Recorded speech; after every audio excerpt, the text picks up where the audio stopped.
أعوذ بالله من الشيطان الرجيم. بسم الله الرحمن الرحيم. لا أقسم بهذا البلد وأنت حل بهذا البلد ووالد وما ولد لقد خلقنا الإنسان في كبد أيحسب أن لن يقدر عليه أحد يقول أهلكت مالا لبدا أيحسب أن لم يره أحد ألم نجعل له عينين ولسانا وشفتين وهديناه النجدين فلاقتحم العقبة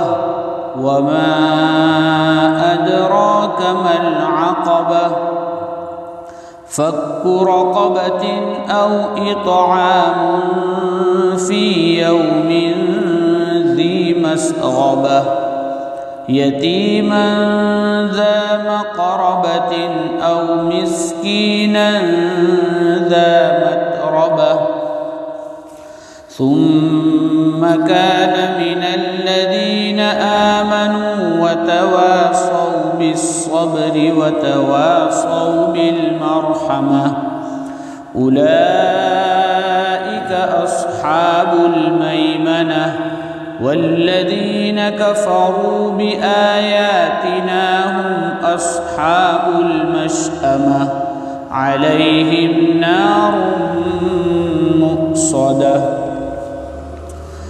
شروع کرتا ہوں اللہ کے نام سے جو بڑا مہربان نہایت ہی رحم والا ہے.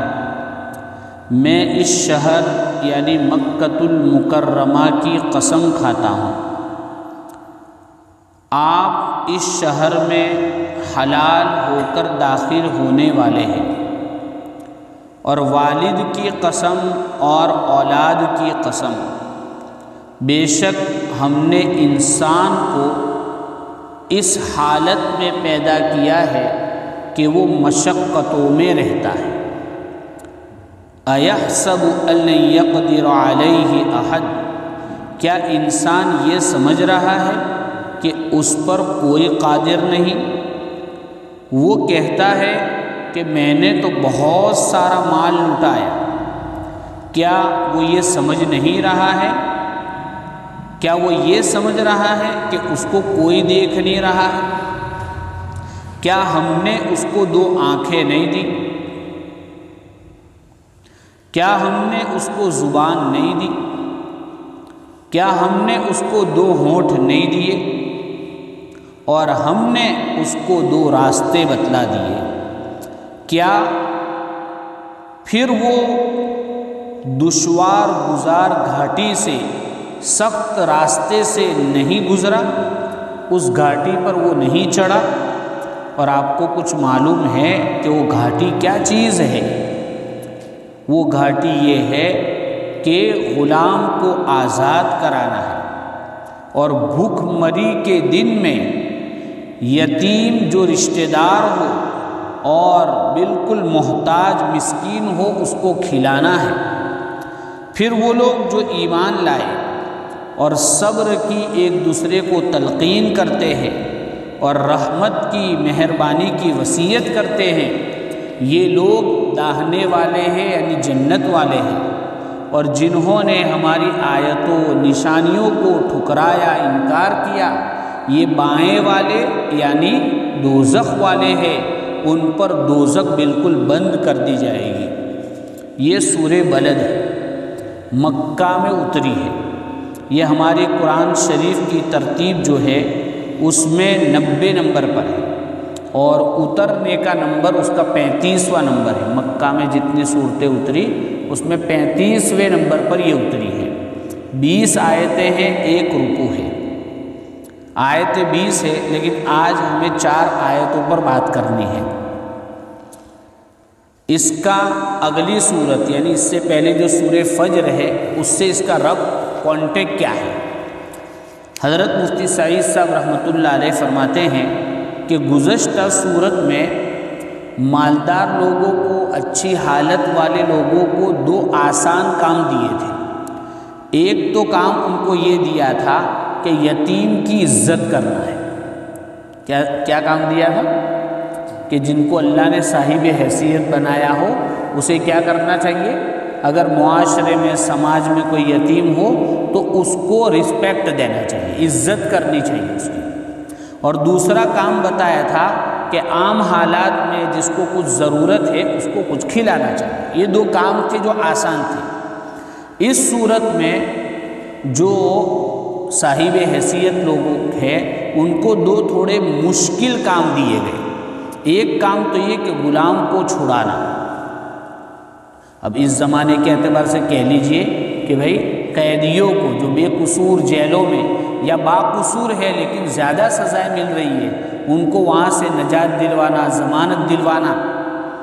اور دوسرا کام ہے کہ بالکل بھوک مری کے حالات ہیں، کاروبار بند ہے، جیسے مثلا کورونا سمجھ لیجئے، کورونا میں سارے کاروبار ٹھپ تھے، تو ایسے موقع پر کسی کو دیا ہو اللہ نے تو اس کا غلط فائدہ اٹھا کر مہنگا بیچنا نہیں چاہیے، جو ملا ہو اس دام میں لوگوں کو کھلانا چاہیے، ورنہ لوگوں نے ویمل کتنے میں کھائی؟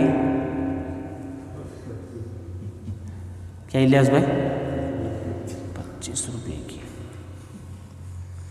جنہوں نے اس طرح کاروبار کیا ہے نا ان کے پاس آپ جا کے انفرادی کارگزاری لے لینا، اس پیسوں کا کیا ہوا۔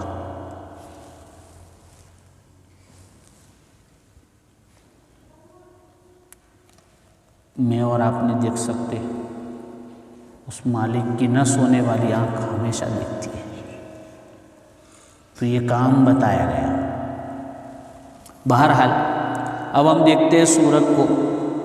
لا اقسم بہذا البلد، میں اس شہر کی قسم کھاتا ہوں۔ پہلے بھی بار بار یہ بات آئی ہے کہ اللہ کو اپنی بات کہنے میں قسم کی کوئی ضرورت نہیں ہے، لیکن چونکہ ہم اپنے معاشرے میں کسی بات میں وزن پیدا کرنے کے لیے اور سامنے والے کے دل میں بٹھانے کے لیے قسم کھاتے ہیں تو اللہ ہمیں اس انداز میں بات کر کے سمجھاتا ہے تاکہ ہمارے پلے وہ بات پڑ جائے۔ اس شہر کی قسم، کس کی؟ مکۃ المکرمہ کی قسم کھائی۔ کیوں قسم کھائی؟ اس لیے کہ یہ شہر عظیم الشان ہے، وہاں وحی اتری، جبرائیل آئے، قرآن اترا، اور وہاں حضور پاک صلی اللہ علیہ وسلم جیسی عظیم شخصیت پیدا ہوئی۔ ان کے 53 سال کا ایک طویل عرصہ وہاں گزرا تاکہ اس شہر کی قسم۔ اس لیے علماء نے لکھا ہے کہ جب مکہ اور مدینہ کا نام آئے تو آگے دعائیہ جملہ بولنا چاہیے، اللہ اس کی شرافت، کرامت اور عزت کو بڑھاوے۔ یہ دعا عربی میں جس کو کہتے ہیں زادہم اللہ شرف و کرما، کہ اللہ ان دونوں گھروں اور ان دونوں شہر کی عزت، احترام اور اکرام کو بڑھاوے۔ تو اس شہر کی قسم کھائی۔ وَأَنْتَ حِلٌّ بِهَذَا الْبَلَدِ، اے نبی جی آپ اس شہر میں حلال ہو کر جانے والے۔ کیا مطلب حلال ہو کے جانے کا؟ آپ سب کو معلوم ہے کہ مکہ جو ہے اس میں جو حرم ہے، حرم کا حصہ ہے، بیت وہ مسجد والا حرم نہیں، پورا حرم جہاں سے میقات وہ احرام باندھتے ہیں، عمرے والے باندھتے ہیں، حج والے باندھتے ہیں، اس کے اندر باہر سے آنے والا بغیر احرام کے نہیں جا سکتا۔ تو وہ پورا جو ایریا ہے اس میں احرام کے ساتھ جانا پڑتا ہے۔ ہم جو بھی نہیں مار سکتے، درخت بھی نہیں توڑ سکتے، شکار کو بھی نہیں توڑ سکتے، اور اس خطرناک زمانے میں بھی اگر کسی کو اپنے باپ کا قاتل سامنے ملتا تھا اس کو بھی نہیں مارتا تھا کوئی۔ تو کہا کہ آپ کے سامنے ایک دن ایسا آئے گا کہ آپ کے لیے ایک دن کے لیے پابندیاں اٹھا لی جائے گی۔ جب مکہ فتح ہوا تو اس دن حضور پاک صلی اللہ علیہ وسلم کے لیے پابندیاں اٹھا لی تھی، پھر وہ پابندی واپس لاگو ہو گئی۔ جس دن سے بنایا ہے اللہ نے تب سے پابندی ہے۔ وہ ایک دن چونکہ لڑائی کا دن تھا، پھر بھی حضور پاک صلی اللہ علیہ وسلم نے کوشش کی کہ لڑائی جھگڑا نہ ہو، لیکن کچھ خاص لوگ تھے، ان کو بہرحال حرم میں سزا دی گئی، حدود حرم میں ان کو سزا دی گئی۔ اس کے بعد فرمایا والد، تو ہم سب کے والد کون ہیں؟ آدم، باوا آدم، اور ما ولد یعنی قیامت تک جتنی اولاد آنے والی ہے سب کی قسم۔ تو یہاں دو چیزوں کی قسم کھائی گئی، ایک تو مکۃ المکرمہ کی قسم کھائی، اور آدم علیہ السلام سے لے کر قیامت تک جتنے انسان آنے والے ہیں ان کی قسم کھائی۔ اب قسم کھا کے آگے کیا بات کہی کہ ہم نے انسان کو اس حال میں پیدا کیا ہے کہ وہ پریشانی میں رہتا ہے، فی کبد، یعنی اللہ کو بنانے میں پریشانی نہیں ہوئی، لیکن ہمیں بنایا ایسے ماحول میں اور ایسی باڈی میں اور ایسی جگہوں میں اور ایسے ایسے کام، تو ہمیں کام میں لگایا، ہمیں محنت کش بنایا، جفا کش بنایا، محنت مشقت اٹھانے والا بنایا، کام میں لگایا۔ اس لیے ہم دیکھتے ہیں کہ بھئی پیدا ہونے سے لے کر موت تک کام میں رہتا ہے، اور ماں باپ ہیں ان کے، بچہ پیدا ہوا تو ڈیلیوری کا مسئلہ، بچہ پیٹ میں ماں کے پیٹ میں ہے تو مسئلہ دوا کھانے کے چکر، جی ڈیلیوری نارمل ہو تو بھی پیسے، نارمل نہ ہو تو بھی پیسے، اور پھر پیدا ہونے کے بعد اس کا دودھ، علاج، یہ تھوڑا بڑا ہوا اسکول چالو ہوئی، تھوڑا بڑا ہوا دھندے پہ لگاؤ، تھوڑا بڑا ہوا اس کی شادی کراؤ، اور شادی کرائے تو گھر بساؤ، گھر بسائے، اور یہ کام چلتا ہی رہتا ہے قبر میں جانے تک۔ باپ کا بھی کام چلتے رہتا ہے اور ماں کا بھی کام چل رہتا ہے اور اولاد کا بھی کام، ہر ایک کو کام میں لگایا۔ اس لیے ہمارے دن رات میں ہر ایک کو پریشانیوں سے گزرنا پڑتا ہے۔ ارے ہوتا ہے نہیں ہوتا ہے؟ یہاں سب ماشاءاللہ اچھے دکھ رہے ہیں، انفرادی بیٹھو، کسی کو قرضے کا پرابلم، کسی کو پیٹ کا پرابلم، کسی کو کیا، کوئی انسان ایسا نہیں جو پریشانیوں سے خالی ہو۔ پریشانیوں کی نویلٹی، کوالٹی تھوڑی الگ الگ ہوتی ہے، اونچ نیچ 19-20 ہوتا ہے، ورنہ ہوتا ہر انسان اس میں۔ پھر اس چیز کو حضرت ابن عباس رضی اللہ عنہما اس کی تفسیر میں فرماتے ہیں کہ ابتدا سے لے کر انتہا تک آدمی پریشان رہتا ہے۔ بعض مفسرین نے فرمایا کہ انسان کو جتنی مشقتوں میں رکھا اتنا کسی اور جانور کو نہیں رکھا۔ حالانکہ کچھ چیزیں جانوروں کو بھی تکلیف پہنچاتی ہے مشقتوں میں، لیکن چونکہ ان میں ہماری جتنی سمجھ نہیں، چونکہ ہم سمجھدار زیادہ ہیں تو چھوٹی چھوٹی پریشانیوں کو بھی سمجھتے ہیں اور بڑی بڑی پریشانیوں کو بھی سمجھتے ہیں، تو ہمیں پریشانیوں میں رکھا گیا۔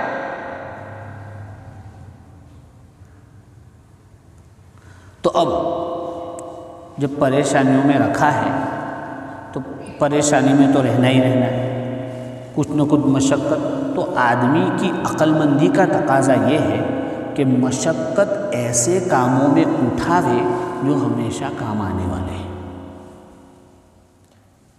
اور ہمیشہ کام آنے والی چیز کیا ہے؟ بولو، آخرت، ایمان، اعمال ہے۔ اس کا مطلب کیا؟ کل جتنے بھی بیٹھے ہیں ایک بھی دندے پہ نہیں جائے گا، برابر ہے بھائی؟ یہ مطلب نہیں ہے، یہ مطلب نہیں۔ ہم نماز کا اہتمام کریں گے، اعمال کا اہتمام کریں گے، کاروبار کو صحیح ڈھنگ سے کریں گے، سچ بول کر کریں گے، تو یہ کام آنے والی چیز ہے، یہ تو ضروری چیزوں میں ہے، روٹی کپڑا مکان، تو اس کا کوئی انکار نہیں۔ پھر اللہ نے اس چیز کو سمجھانے کے لیے دو مثالیں دی۔ میں نے ابھی کہا نا، مکہ کیسا شہر تھا کہ جہاں کوئی اپنے باپ کے قاتل کو بھی مارنے کے لیے تیار نہیں، لیکن اس شہر میں میرے اور آپ کے نبی کو کتنا ستایا گیا جی، جن کے صدقے میں اللہ نے کائنات سجائی تھی، ان کو اتنا ستایا، اتنا ستایا کہ حدیثوں میں آتا ہے کہ مجھے جتنا ستایا گیا اتنا کسی کو نہیں ستایا ہے۔ حالانکہ وہ جگہ کیسی ہے جہاں کوئی اپنے باپ کے قاتل کو بھی مارنے کو تیار نہیں، وہاں حضور پاک صلی اللہ علیہ وسلم کو کٹھنائیاں اٹھانی پڑی ہے، اور آپ کے صحابہ کو دو دو جگہ کی ہجرتیں کرنی پڑی، سارا چھوڑ کے جانا پڑا۔ تو کہا کہ اتنی بڑی شخصیت کو پریشانی ہو۔ آپ ابراہیم علیہ السلام کو دیکھ لیجئے، کتنی پریشانی، وطن چھوڑنا پڑا، ہر نبی کو، یوسف علیہ السلام کو دیکھ لیجیے جیل میں جانا پڑا، تہمت لگائی گئی. تو اتنے بڑے بڑے نبی جن پر اللہ کی خصوصی عنایتیں ہوتی تھی وہ بھی پریشانی کے بغیر گئے. تو ایک بات تو ہے. دوسرا والد اور مولود، یہ تو پوری زندگی پر آدم علیہ السلام سے لے کر اب تک، تو جیسے ان کو پریشانی ہے تو انسان بھی پریشانیوں میں پیدا کیا گیا. اب فائدہ کیا ہے اس کا؟ یعنی جب اس میں بات آئی کہ پریشانی میں پیدا، اس کا تقاضا یہ ہے کہ بھئی یہ کام، پریشانی کا مطلب کاموں میں لگا، تو آدمی کام، اگر بالکل اللہ کسی پریشانی میں نہ رکھتا، کسی کام میں نہیں رکھتا تو اگتا جاتا نا چھٹی کے دن. ارے بولا نا، کسی جگہ جاتے کام نہیں ہوتا تو آدمی پریشان ہو جاتا ہے. تو آدمی نورو نکھو دوبارہ ایسا بولتے نہیں بولتے، یہاں معلوم نہیں کیا بولتے اس کو، کہ نیورا اوٹلے توڑتا ہے. تو آدمی بہت پریشان ہو جاتا ہے، تو اس لیے کام دیا. اور اس کا تقاضا یہ ہے کہ جب آدمی عاجز ہے کہ بھئی پریشانی آئے گی اللہ کی طرف سے آئے گی، تو اللہ کے سامنے جھکے. یہ تقاضا ہے، اللہ کے سامنے جھکے، عاجزی، کہ جس کی طرف سے پریشانی آ رہی ہے وہ اس کے فیصلے کو صحیح سمجھے اور اس کے سامنے اپنے آپ کو جھکاوے، دادا گیری نہ کرے. اب یہاں یہ تو بات ہوگی. اب آج کل ایک مسئلہ چلتا ہے، آج کل مطلب ہے کہ جو ملحد لوگ ہوتے ہیں، جس کو کیا کہتے ہیں گجراتی میں ناستک، اردو میں اس کو دہریے بھی کہتے ہیں، انگریزی میں ایتھیسٹ اس کو کہتے ہیں.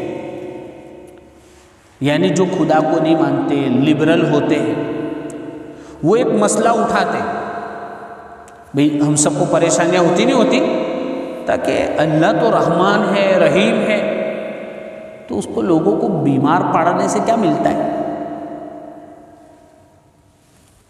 کیا کہتے ہیں؟ جو لوگ سوشل میڈیا پر رہتے ہیں ان کے کاموں میں بھی یہ باتیں پڑتی ہیں. اسکولوں میں جو پڑھایا جاتا ہے دھیرے دھیرے دماغ بھی ایسا بنتا ہے، تو خود مسلمان ایسا سوال کرتا ہے بعد میں جا کے کہ اللہ جو رحمان اور رحیم ہے تو ہمیں پریشانیوں میں کیوں ڈالتا ہے؟ تو جہاں اللہ کی کتنی صفات ہے بھائی؟ 99. اس کو میں مثال تشبیہ کے لیے نہیں ہے، کمپیرزم کے لیے نہیں ہے، خالی سمجھانے کے لیے کہ بھئی ہم میں سے بہت سارے بیٹھے، وہ باپ بھی ہے، شوہر بھی ہے، دادا بھی ہے، نانا بھی ہے، دوست بھی ہے، پارٹنر بھی ہے، اور مسجد کے مصلی بھی ہے. ٹھیک ہے، 7 حیثیت ہو گئی. تو بھئی مسجد کا مصلی ہے تو مسجد میں مسجد کے طریقے سے آئے گا. ٹھیک ہے، بیوی کے پاس جائے گا تو بیوی کے ساتھ سلوک بہن جیسا کرے گا، ماں جیسا کرے گا، بیٹی جیسا کرے گا؟ نہیں، بیوی کے ساتھ سلوک بیوی جیسا ہوگا، بھائی کے ساتھ بھائی جیسا، دوست کے ساتھ دوست جیسا، پارٹنر کے ساتھ پارٹنر جیسا، چھوٹے کے ساتھ چھوٹے جیسا، بڑے کے ساتھ بڑے جیسا. یہ بالکل نارمل لاجیکلی بات ہے. تو اللہ تعالیٰ کی 99 صفات ہیں. وہ رحمان اور رحیم ہے، وہ جبار بھی ہے، قہار بھی ہے. تو اس کو اپنے وہ کرشمے بھی بتاتے ہیں تاکہ لوگوں کے سامنے قدرت ہو. کیوں بتاتا ہے اللہ؟ قرآن میں پہلے دن سے کہہ دیا، لیبلوکم، میں اور آپ دنیا میں کیوں آئے ہیں؟ امتحان کے لیے. اور امتحان میں دونوں طرح کے سوال ہوتے ہیں، صحیح بھی ہوتے ہیں، غلط بھی ہوتے ہیں. اس میں ہمیں چوائس کرنا ہے کیا کرنا ہے. تو میں اور امتحان، ہمیں مصیبت میں رکھ کر آزمایا جاتا ہے کہ صبر کرتا ہے کہ نہیں. چونکہ صبر کے فضائل ہیں، صبر کی اپنی جنت ہے. کبھی اچھائیاں دے کر شکر سے آزمایا جاتا ہے. اس لیے یہ ان کا جو سوال ہے وہ صحیح نہیں. دوسری ایک بہت بنیادی بات سمجھیں، اللہ نے یہ کائنات بنائی ہے تو اس میں ہم سب کو فری ول دیا ہے. کیا دیا ہے بھائی؟ اذان ہوئی کہ نہیں؟ فاطمہ مسجد کے اطراف میں کتنے مکان ہیں؟ بولو 250 مکان. لیکن ہم نمازی گنے تو 250 نہیں آئے تھے. ایک گھر سے ایک گنے تو ابھی 250.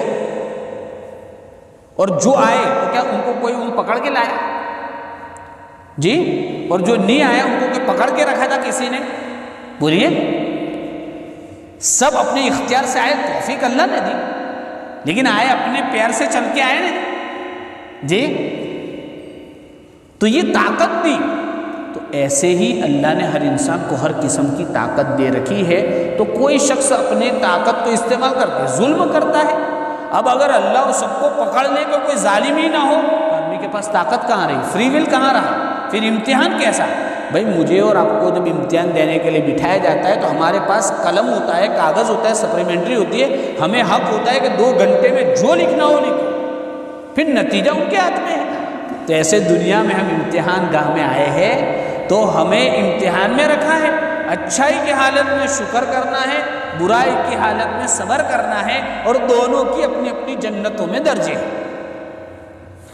اور ہمارا ایمان ہے والقدر خیرہ وشرہ. اور ہم نے سورہ کہف میں پڑھا ہے حضرت خضر نے وہ کشتی توڑ ڈالی تو دیکھنے میں نقصان کیا لیکن اس کی پوری کشتی بچا لی. وہ بچے کو خضر علیہ السلام نے مار ڈالا, دیکھنے میں ایک بچے کی جان لی لیکن اس کے ماں باپ کو ایمان سے بچا لیا اور اس کو خود بھی جنت میں بھیجا, اس لیے کہ ابھی چھوٹا تھا, اس نے کوئی گناہ کیا ہی نہیں تھا. بڑا ہوتا تو خود بھی دوزخ میں جاتا, ان کو بھی دوزخ میں لے جاتا. تو یہ جتنی بھی چیزیں ہیں یہ ہماری سمجھ کم ہے. اللہ کی ساری باتوں کی حکمتیں میں اور آپ بولو. بھئی ڈاکٹر کے پاس جاتے ہیں جی, اس کو مثال سے ساری چیزیں ہماری سمجھ میں نہیں آ سکتی ہیں. آ سکتی ہے بھئی؟ نہیں آ سکتی. مریض ڈاکٹر کے پاس جاتا ہے, ڈاکٹر صاحب کہتے ہیں یہ دوا پینے کی کتنی مرتبہ تو پتہ بھی نہیں ہوتا کہ دوا کس چیز سے بنی ہے, لیکن ڈاکٹر کہتا ہے 3 ٹائم پینے کی, پیتے ہیں کہ 3 ٹائم کیوں پوچھتے ہیں, اس میں کیا کیا ملائلہ ہے پوچھتے ہیں, اور وہ ملائلہ بتا دے تو بھی سمجھ میں آ گیا ہم کو, لیکن مانتے ہیں. تو اللہ نے بتایا ہے, رسول اللہ نے بتایا ہے صلی اللہ علیہ وسلم, تو ہمیں یہ ماننا ہے. جیسے دنیا میں ایک فیلڈ میں ایک PhD کی ہوئی ہے, اسپیشلسٹ ہے, تو اس کی بات مانتے ہیں. ایسے ہمیں نبی صلی اللہ علیہ وسلم, اللہ نے نبی صلی اللہ علیہ وسلم کو اسپیشلسٹ بنا کر بھیجا ہے, تو ہمیں ان کی بات ماننی ہے, اس پر ایمان لانا ہے, اللہ کے ہر فیصلے کو صحیح سمجھنا ہے. اور ایک آخری بات کہہ دوں کہ یہ دنیا جو بنائی ہے اللہ نے پرفیکٹ نہیں بنائی ہے, یعنی کچھ نہ کچھ اس میں رکھا ہے. اس لیے نہ یہاں کا انصاف پورا ہے, ایسے ہی یہاں کی راحت بھی پوری نہیں, یہاں کی برائی بھی پوری نہیں, یہاں کا عذاب بھی پورا نہیں, اور یہاں کی صحت بھی پوری نہیں, اور یہاں کی زندگی بھی پوری نہیں. یہ پرفیکٹ ہے ہی نہیں. اس لیے کوئی یہ سوچے کہ یہاں سب کا سب اچھا ہی اچھا ہو تو پھر آخرت کا کیا مطلب؟ آخرت رکھی ہی اس لیے کہا نا جنت میں کوئی دکھ نہیں اور دوزخ میں کوئی سکھ نہیں. اس لیے کوئی یہ سوچے کہ اللہ کو یہاں سب راحت والا ہی بنانا چاہیے تھا تو اس کو اللہ کو مشورے کی کوئی ضرورت نہیں ہے. یہ آدمی سمجھتا کیوں ہے کہ میں اللہ کو مشورہ دوں؟ اللہ کی بنائی ہوئی چیز پر رہتے ہوئے کس نے اس کو اختیار دیا؟ میں دیا نہیں دیا ہے. اللہ تعالی ہمیں صحیح سمجھ عطا فرماوے. اور اس کا جو پیغام ہے اس آیت کا کہ جب ہمیں مشقتوں میں بنایا ہے تو ہم اللہ کی طرف متوجہ ہوں. اللہ تعالی ہمارے عقیدوں کو بھی درست فرماوے, ایمان عمل سب کو درست فرماوے. وآخر دعوانا الحمدللہ رب العالمین. سبحان اللہ بحمدہ, سبحانک اللہم وبحمدک, نشہد ان لا الہ الا انت, نستغفرک ونتوب